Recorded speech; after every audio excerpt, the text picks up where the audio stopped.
大家好，我是娟子，今天用土豆来做好吃的面食，吃着 Q 弹爽滑，还有嚼劲儿。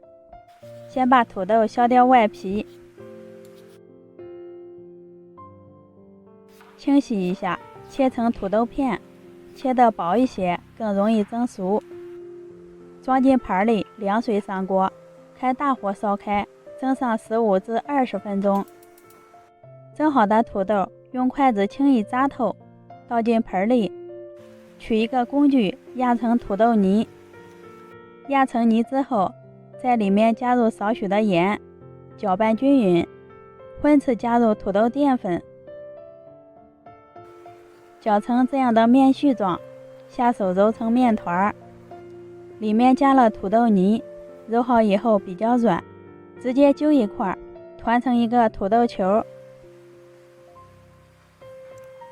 团好以后摆放到蒸屉上，中间留一点空隙防粘。凉水放入蒸屉，水开即时，蒸上15分钟。这里我准备了一些小葱、大蒜、小米椒，把大蒜拍一下剁成蒜末，小米椒切成辣椒圈，小葱切碎，葱白和葱叶分开晃。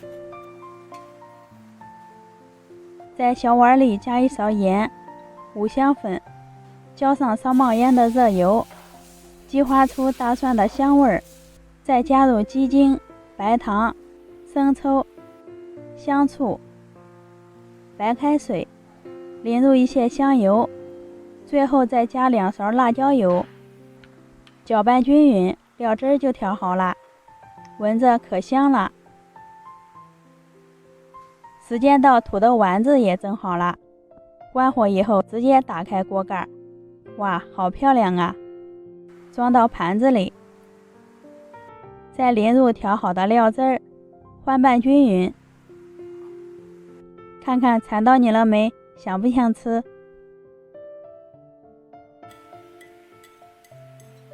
最后撒上葱花，点缀一下，咱们的土豆丸子就做好啦，个个圆嘟嘟的，入口爽滑，嚼起来很 Q 弹，一口一个，特别解馋，做法也很简单。喜欢的朋友可以试一下。谢谢您的观看，我们下期见。